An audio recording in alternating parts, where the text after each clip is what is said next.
सभी छोटे बड़े श्रोताओं को सुनीता भटनागर का प्यार भरा नमस्कार। ऑडियो स्टोरीज के हमारे चैनल कहानी जगत में आप सभी का स्वागत है। हिंदी कहानियों की श्रृंखला में आइए आज सुनते हैं प्रतिभा सक्सेना जी द्वारा रचित कहानी टीस। कुछ दिनों से जब से यह नया लड़का ऑफिस में आया है, मैं स्थिर नहीं रह पाता। जरा शऊर नहीं है, न कपड़े पहनने का, न चार लोगों में बातें करने का। मुझे तो उसकी हर बात में बेतुकापन नजर आता है। सामने होता है तो बड़ी उलझन सी होने लगती है। कल ही चाय में ब्रेड के पीस डुबो डुबो कर खाने लगा। मैंने इशारे से धीर को दिखाया। चलता है, उसने कह दिया।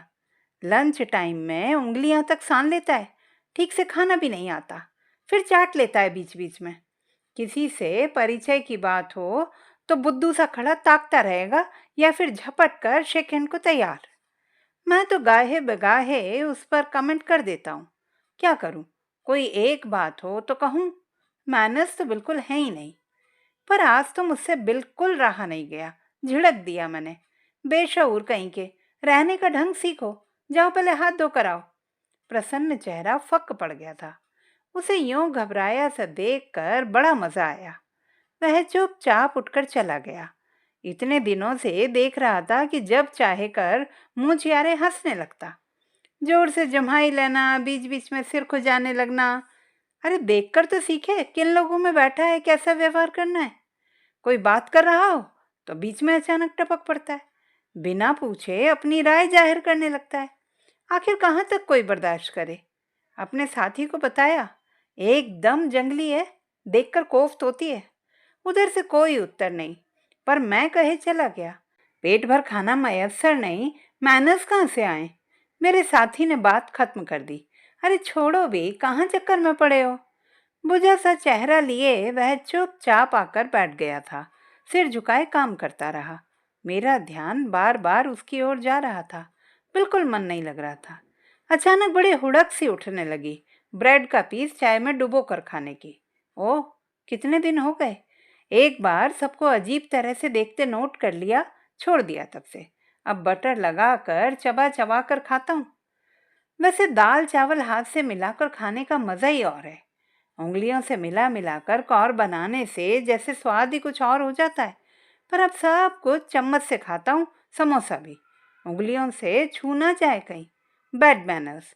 इतना चाक चौबस्त मैं, कहीं कोई जरा सी कमी ना निकाल दे। बोल चाल, व्यवहार, चाल ढाल सब नापातुला। तभी तो कोई बेतुकी चीज एकदम खटकती है। सुरुचि संपन्न, संस्कारशील, अभिजात लगता हूं ना। वैसे कभी कभी अपने को खुद लगता है कि ओवर रिएक्ट कर गया हूँ। जब लोग देखने लगते हैं मेरी ओर, तब कॉन्शियस हो जाता हूँ एकदम। समय लग जाता है प्रकृतिस्थ होने में।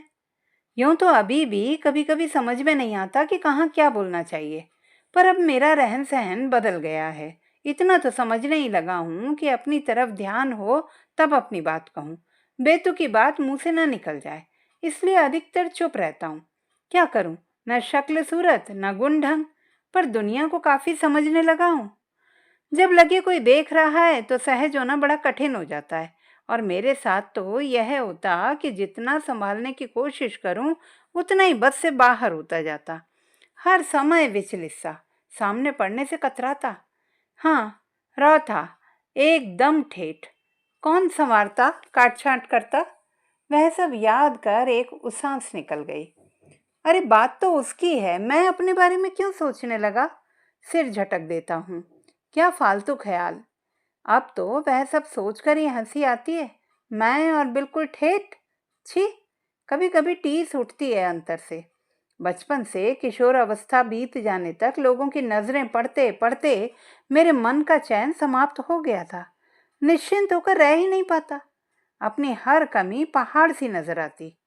कोई पता नहीं मेरे बारे में क्या सोचता होगा। ऊपर से गरीबी की मार, न ढंग के कपड़े, न रहने की तमीज। कितने अपमानों की कड़वाहट भरी है मुझ में।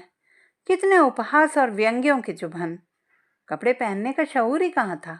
एक तो पास में थे ही कितने, ऊपर से कैसे, क्या किसके साथ पहने जाने चाहिए अकल ही नहीं थी। कुछ भी आसान नहीं रहा था। बदल डाला मैंने अपने आप को। वह बिल्कुल नहीं रहा जो था। यह सब अर्जित करने में क्या क्या पापड़ बेलें, आज कोई देखकर कह तो दे। लगता है पीढ़ियों से पॉलिश्ड परिवार में जन्मा। बेढंगे बेशऊर लोगों को ऐसी हिकारत से देखता हूँ जैसे उनकी मानसिकता से कभी मेरी पहचान ही ना हो। जो कुछ संभ्रांत है उस पर सहज अधिकार है मेरा। फटाफट अंग्रेजी और शिष्टाचार में कोई जरा सी कमी तो निकाल दे। कहीं कोई झिझक नहीं, कोई संकोच नहीं। अब हूं ऐसा एकदम रिफाइंड, सुरुचि संपन्न। ये सब बातें बचपन से सिखाई जाती हैं, यह अपने वातावरण से सीखता है आदमी। सहानुभूति उमड़ती है अपने लिए, फौरन उन लोगों पर ध्यान जाता है जो ऐसे हैं, क्योंकि मैं भी उनमें से एक रहा हूं। पर निम्न वर्ग के वे दाग छुटा डाले हैं मैंने धो धोकर। उस जीवन के अंश मिटाकर बड़ी मेहनत से ये ढंग विकसित किए हैं मैंने। मेहनत सीखने की बात, जिसे पेट भर खाने को ना मिलता हो उससे। अपने ही शब्द कानों से टकराते, अंदर ही अंदर कुछ उमड़ता है, चैन नहीं पड़ रहा किसी तरह। कोई पुरानी चुभन सारे वर्तमान को पीछे छोड़ती शिद्दत से उभर आई, जैसे उसे नहीं मुझे हड़का दिया हो मानो किसी ने। हाँ, झिड़का गया था मैं कितनी बार। इसी लायक था ना, न मौका देखता न मोहाल। जो बात मन में आई मुंह पर दे मारे, न किसी का लिहाज न शर्म। सुनने वाले भी भड़क उठते थे। खूब बड़ों बड़ों से लड़ जाता था। उम्र में कितने बड़े हों, जुबान लड़ाता रहता। वे कुछ कहें तो उन्हीं से बदतमीज कह देने में संकोच नहीं करता। कैसे संभाला अपने को, कोई निशान बाकी नहीं। कोई दूसरा क्या पहचानेगा, अक्सर मैं स्वयं को पहचान नहीं पाता। कितनी बनावट, कहाँ तक निभाओगे? चौंक पड़ा मैं। यह कौन? तुम कहाँ से आ गए? मैं तुम्हें बीती गहराइयों में गाड़ आया था। बीतता यहाँ कुछ नहीं है, साथ चला आता है। कैसे रह पाते हो ऐसे? क्या मतलब तुमसे? मैं अलग कहाँ, तुम्हारा एक हिस्सा हूँ। वह पीछे रह गया, मेरे साथ नहीं। मैं हूँ जो हूँ, तुम्हें क्या? स्वाभाविक कैसे रह पाओगे ऐसे? झुंझलाकर बिफर पड़ा। हाँ हाँ, मैं मिसफिट हूँ, हर जगह मिसफिट। इन लोगों के साथ बिल्कुल अकेला, अलग। उसके मुख पर छाई व्यंग्य भरी मुस्कान में कट कर रह गया। क्यों आ गए तुम? किसने बुलाया था तुम्हें? मैं गया ही कहाँ कभी। तुम ही मुझसे बचते हो, सामने पड़ने से घबराते हो। नहीं, तुम नहीं मेरे साथ। एक सिक्के की दो सतहें हैं हम, अलग कर पाओगे? कुछ नहीं सूझ रहा। बड़ा बेबस, उदास, कपड़े बदले, उतार कर फेंक दिए काउच पर। बुरी तरह थकान लग रही थी। बिस्तर पर पड़ गया। सामने ड्रेसिंग टेबल के शीशे में दिखाई दे गई अपनी विकृत खिसियाई शक्ल। तकिया खींच कर मुंह औंधा लिया। आंखों से बहते आंसू और कहाँ समाएंगे। तो दोस्तों, ये भी हमारी आज की कहानी आपको कैसी लगी कमेंट बॉक्स में लिखना ना भूलें। चैनल को सब्सक्राइब करें, लाइक करें और मित्रों के साथ शेयर करें।